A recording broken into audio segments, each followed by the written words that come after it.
Hello, Pilates lovers. Welcome to All Things Pilates. I'm Darian Gold. And you twist. Bring the pedal up slowly. Very long. And a 1. We're dying. Keep going. You're almost done. And 5. And 6. And 7. Yes, girl. Alisa Wyatt and her husband Jack are hard at work maintaining and protecting the classical Pilates legacy. If you're interested in learning about the original Pilates method, Pilatesology is the top online school for you. Full disclosure, you can find my DVDs on their website, and I'd like to thank them for that. I think you'll enjoy learning about Alisa's story and her path to Pilates. This is a show from the very, very beginning has been providing information and education about the Pilates method, what it is and what it isn't. I talked about the classical Pilates website, Pilatesology, and today you're going to meet the co-founder, Alisa Wyatt.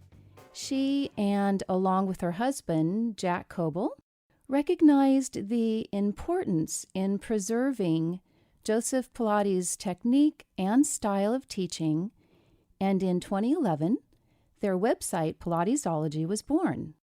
They have dedicated themselves to videotaping the work of instructors who teach the original method. They travel to many countries and film the teachers in their own settings so they can present those videos to you. Now, a little history about Alisa. In 1999, she had a high-powered publishing job in New York City, but after discovering the Pilates method, her passion for Pilates led her to learn and eventually certified with Pilates principal disciple, the legendary Romana Kryzanowska.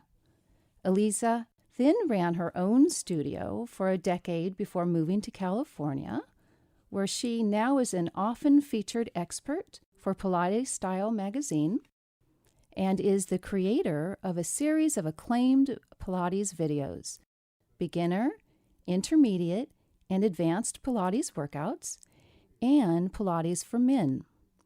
Alisa is a very popular presenter at fitness conferences, and her private clientele includes athletes, models, and ordinary people who want to look and perform at their absolute best.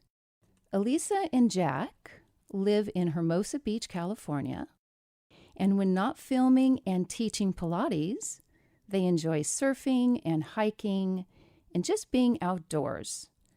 They believe that the benefits of Pilates, balance, endurance, strength, and flexibility enables them to lead active, healthy lives.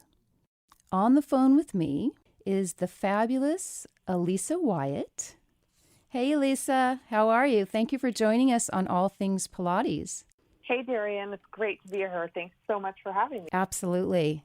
When did you hear about Romana? How did you hear about her program? It was a fateful day. I was at work, and Pilates had already been on my radar. And it was something I was interested in trying, but it was sort of one of those one more thing in all the busyness of life. But one day I was at work at Simon & Schuster in New York City, which our office was located just above Rockefeller Center.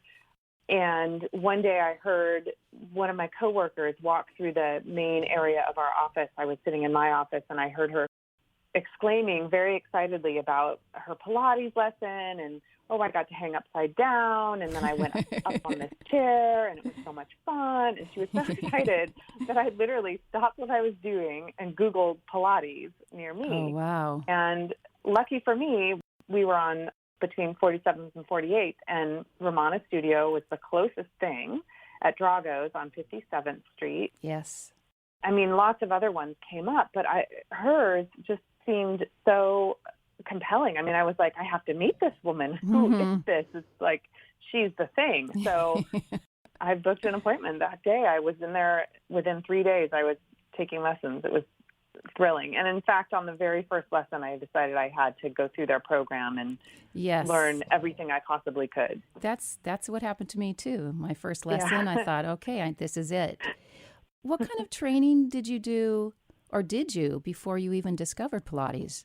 I was always an active kid. I grew up riding horses kind of on a farm, and I was really into running and cross country, although I would have repeated injuries. I had knee injuries, and I had like a bone issue that required surgery later in life. But at some point, I fell in love with dance. And so the idea of this method that was somewhat acrobatic and somewhat using your body in every way possible really appealed to me when I found Pilates. So that's kind of what pulled me in. And it ended up feeling as though everything I wanted to do was easier, and I stopped getting injuries. And that told you right away that this was a special method, right? It did. And the thing that I really saw, it was at a time in my life where I had gone through a very difficult breakup, and I really found that the confidence that the teachers I was taking from really struck me. I mean, I really felt like I wanted to be like them, no matter what personal. I'm sure there's all kinds of issues that Pilates teachers have too, like any normal person, but they just seem to have, over all of that, a confidence that they felt they could just go through.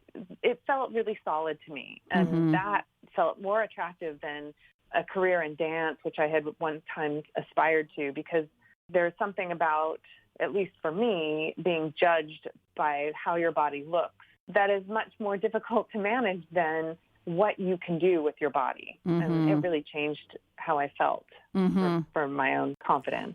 Was there one piece of apparatus that you were drawn to from the beginning, and is it still perhaps your favorite, or do you have a new favorite? Well, I don't know if you felt this way or anybody else listening felt this way, but the very first time I got on a Cadillac, some people call it a trapeze table, I just felt so special because you're like up high and you're there and it's just you. And that was my favorite. And I actually, it's not always the first thing I would answer as my favorite. Sometimes I'll say it's a spine corrector or a ladder barrel because they feel so delicious to drape over. But if I only got to pick one, it would definitely be the Cadillac. To hang upside down and flip over and use the leg springs and the push-to bar. It's just awesome. Do you find yourself gravitating towards the Cadillac when you're working with clients because you want them to have that same sort of delicious feeling? Definitely. It definitely is used no matter what. In a first lesson, I always take someone there at some point during the lesson. And for sure, if I know someone needs something exciting, I have a whole bag of tricks. Right. Make anyone feel successful and fun. Right. That's part of what I think is so attractive about Pilates. Yes, for everyone, really, for everybody in different ways, different capacities. It is so versatile.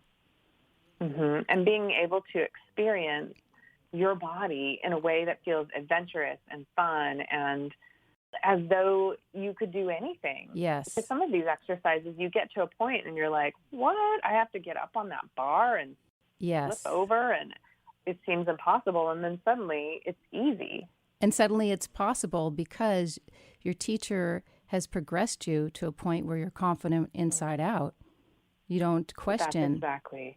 That's exactly right. You stop questioning whether or not you can do something with your body. And I think that really spills over into life, into everything you do. Have you had that kind of feedback with your clients? Oh, absolutely. I'm sure you've seen it too, but you just see people, it's not really even just the body. I'm sure that's why we all start Pilates. We think, oh, I'm going to have thinner thighs and flatter better belly abs or whatever. Yeah. But really, when suddenly you can bend over and reach something that you couldn't reach before, or without pain, or somebody the other day asked me, I was picking something up and he was going to help me. Oh, do you need help with that? And it was like less than 20 pounds. And I said, no. And I just picked it up with one arm and walked away. And he was like, wow. An Amazon. And I was like, yeah, I mean, it's nothing. It just feels as though like, well, of course I can pick that up and not hurt myself. I'm good. Yeah. You're great. Yeah. Yes. Yeah. How does your husband fit into this scenario? Did you meet him in a Pilates class? How did that all come about? That's such a nice question. Jack and I met. I'm from California originally and had moved to the East Coast, and I always wanted to be somewhere else to experience different weather and different life and people and everything. So that led me to New York, and I ended up living there for 14 years. And around year 10, I met Jack, and he grew up about 50 miles from where I did. So it was a really fun place to meet someone that felt so close to home. And he, at the time, was a photographer. He specialized in travel and architecture. So along the way, at some point, we decided to make a Pilates video. And, of course, his skills perfectly meshed with mine in order to do that. So he learned everything he needed to know about creating video. And we had a lot of trial and error and ended up coming out with our first video that we sold on DVD for a long time. We would print the DVDs on our desk printer and then put a label on them and package them. It was really fun. And along the way, a friend of ours, I'm leading into a whole nother story, but along the way, a friend of ours said he worked for Yahoo at the time, which was a big deal then. And he said, oh, no, you guys don't want to make videos because they're going to go extinct. In fact, they're making computers not have drives. And we were like, what? That's impossible.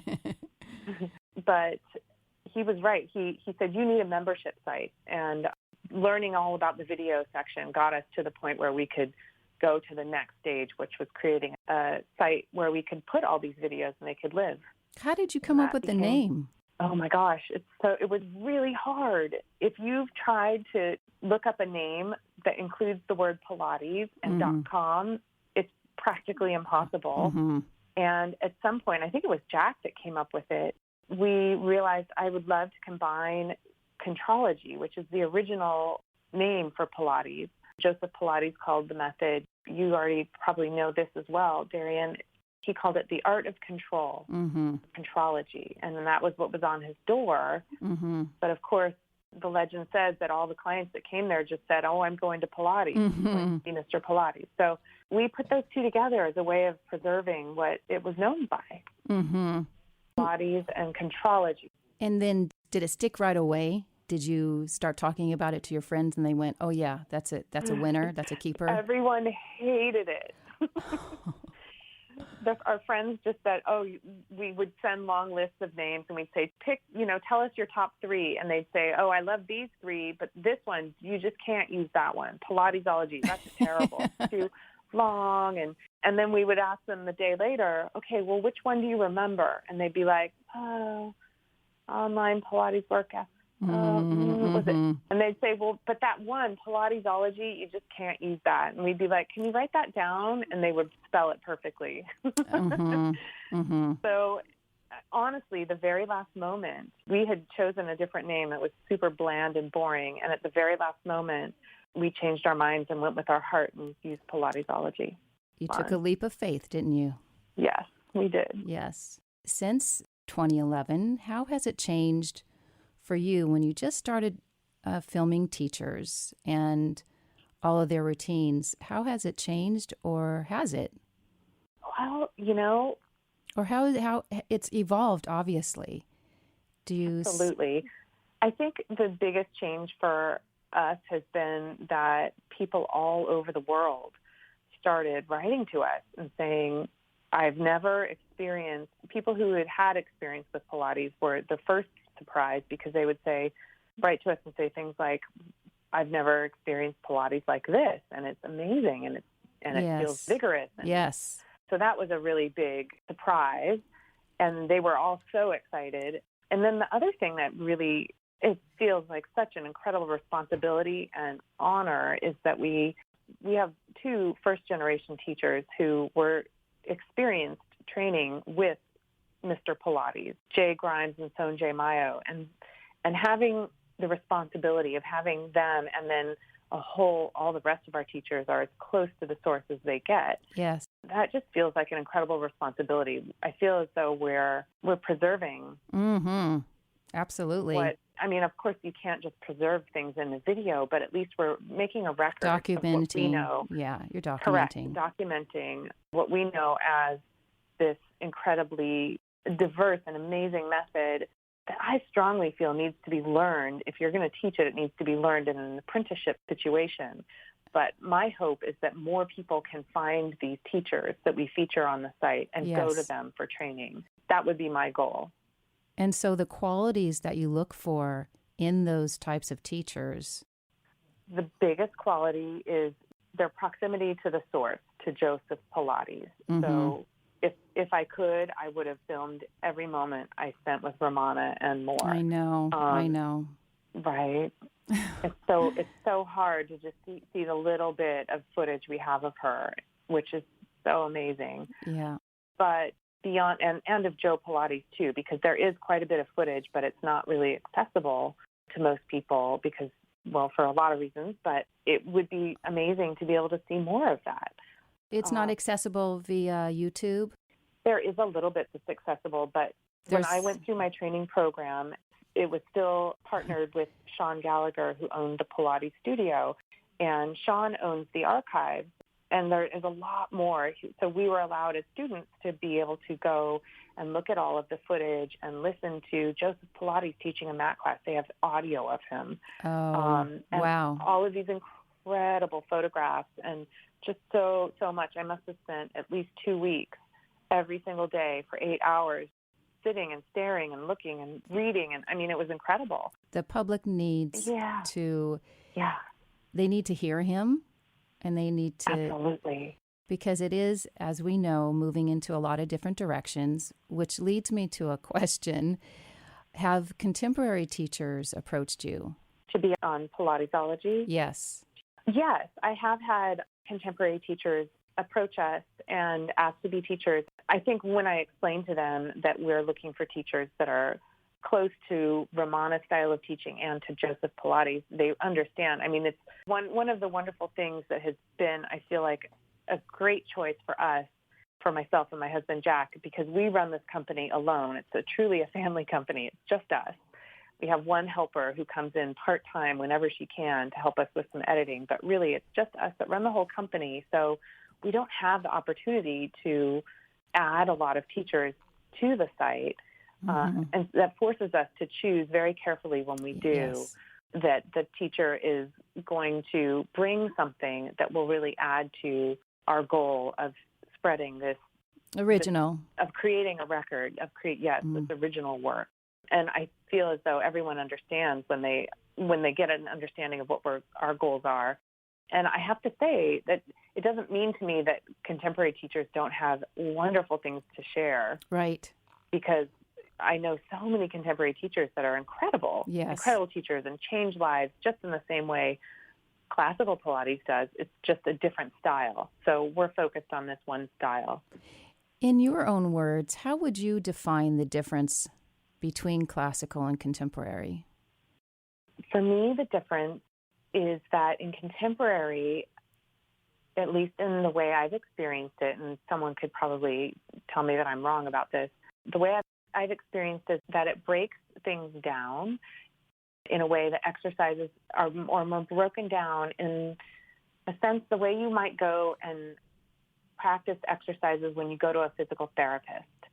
A physical therapist will focus on one muscle, perhaps, or one movement, and they'll repeat it, or you'll do something to strengthen that, and that can be super useful and exactly what you need in many cases. In classical, we're looking at the body as a system and looking at ways of helping it to move more efficiently as a system, so that perhaps when you start, exercises might be difficult, but soon you notice, oh, that's funny, the tree suddenly became easier, or doing that certain movement that I found really difficult before to find the muscles for, to make my body connect to, suddenly feels as though I'm just moving it with strength and control. And to me, it's that systematic use of your body where you start being able to not have to think. Yes. And to me, in contemporary, you're always being forced, like, think about your this and think about your that. All the different actions. Exactly. In classical, your body starts to integrate all these systems, and you stop having to think about all of the different parts. You just think about, I want to do this, and then you do it. And that's what's so exciting. Yes. I remember Ramana would always teach, and she would say, instead of telling you, like, use this muscle, use that muscle, she'd say, go down there, now come back up here. Go down there and come back up. And then you would just do it, and you'd be like, wow, I didn't think I could do that. The body would figure it out, right? Exactly. Yes. That's right. Yeah. Yeah. That's a beautiful description because I get that asked a lot. And this is one reason why I have the show, because I do want to present both approaches with respect. And one thing that you pointed out right away is that we do look at the body as a system, and that even if we're doing an arm exercise, the entire body from the feet all the way up to the crown of the head have to be completely working and at attention. You can't just be thinking about those arms. And so it's not a body part kind of method. It's a whole system, a whole body method. And that's what I think you're conveying. Yeah, that's exactly right. And like I said, it's very useful in many situations to practice in a different way where you might isolate something. So it's neither good nor bad to do one way or the other. So when you're finding teachers or teachers come to you or contact you, classical, what are the qualities that you are looking for to represent Pilatesology? The qualities that we're looking for is, number one, are the proximity to Joe and his teaching. And then what I hope to find, or what I look for in a teacher and a presenter, is someone who, I honestly find that the teachers who are best at it have a familiarity of teaching to a group. They've taught mat classes, or if they have a confidence in front of more than one person. Right. And they have an ability to translate what they're teaching to a wide variety of body needs and people. So whether or not that person, the teacher, is teaching to a mat class to, particularly with something like a beginner mat class, is very hard to convey if you have a group of people who are different abilities. Or different body types. So that's usually someone who's had a lot of experience teaching and who's not only taught private lessons. Right. That's usually a helpful thing. It's somebody who practices the method themselves. To be honest, there are some teachers who don't practice, and I feel like it's important to practice the method still. You can hear Ramana, right? You can hear her right now, what she used to say to us. Yep. Yeah. And who have a balance in their lives, who have confidence and are secure in their own way of teaching and speaking, and have something unique to share. That they might teach the exact same exercises on the electric chair, for example, that somebody else has already taught on the site, but hearing it from this unique perspective is going to teach and bring something else to those same series of exercises. Absolutely. So that's a really good point. That's a really good point. Yeah. Are you still teaching Pilates and filming? Or are you focusing on the filming part? Oh, goodness. I wish I could say I only do one thing, but I find so much joy. I find so much joy in teaching. I have a really hard time giving it up. So I've definitely reduced my workload. I only teach one day a week, but as far as clients goes, and then I add on a filming day if we have to have one, or our teachers, if someone's in town, then we do that on the same day I might teach, on the same week I might teach. But when we travel, I'm either only teaching at conferences or we're only traveling to film. Right. I'm trying to just put one hat on at a time. Right. Which is challenging when you're running your own business, right? Yeah, it is. It's very challenging. I'm enjoying it, though. I have to say it's introduced a lot of variety in my life, and that's fun. Absolutely. Well, I want to personally thank you for your really inspiring website. I've been watching some of the teachers, and it's reminding me of some of the exercises way back when that we used to do, and just getting a refresher course. It's been really helpful. So I personally thank you.